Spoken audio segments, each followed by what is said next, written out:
Fancy అంటే అందరికీ మక్కువే. చీరల దగ్గర నుంచి కార్ల వరకు ఫ్యాన్సీకి ఉన్న డిమాండే వేరు. మహిళలకు ఫ్యాన్సీ శారీస్ అంటే ఎంత ఇష్టమో పురుషులకు ఫ్యాన్సీ నంబర్లంటే అంత ఇష్టం. అందుకే తమ కార్లకు ఫ్యాన్సీ నంబర్ల కోసం ఎంతైనా వెచ్చించడానికి వెనుకాడారు.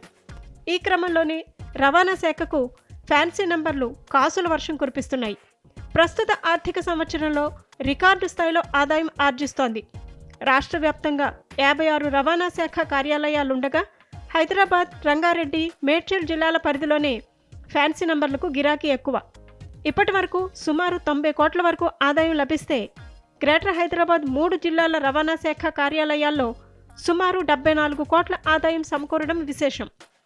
ఆర్థిక సంవత్సరం ముగిసే నాటికి 100 కోట్లకు చేరుకునే అవకాశం ఉంది. సంపన్నులు అధికంగా ఉండే ఖైరతాబాద్ ఆర్టీఏ కార్యాలయ పరిధిలో ఫ్యాన్సీ నంబర్లకు అనూహ్య డిమాండ్ ఉంది. ఈ కార్యాలయం సిరీస్ నంబరు 09 కావడంతో ఇక్కడి ఫ్యాన్సీ నంబర్లకు డిమాండ్ అధికంగా ఉంది. 1999999999 దక్కించుకునేందుకు వాహనదారులు ఆసక్తి చూపుతున్నారు.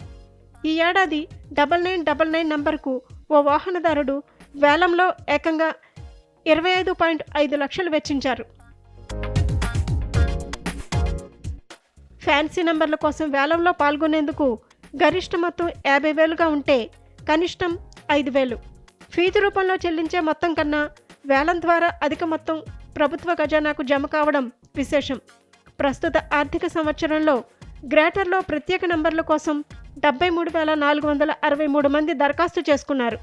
ఫీజు రూపంలో 32.57 కోట్లు వస్తే వేలం ద్వారా అదనంగా 40.99 కోట్లు సమకూరింది.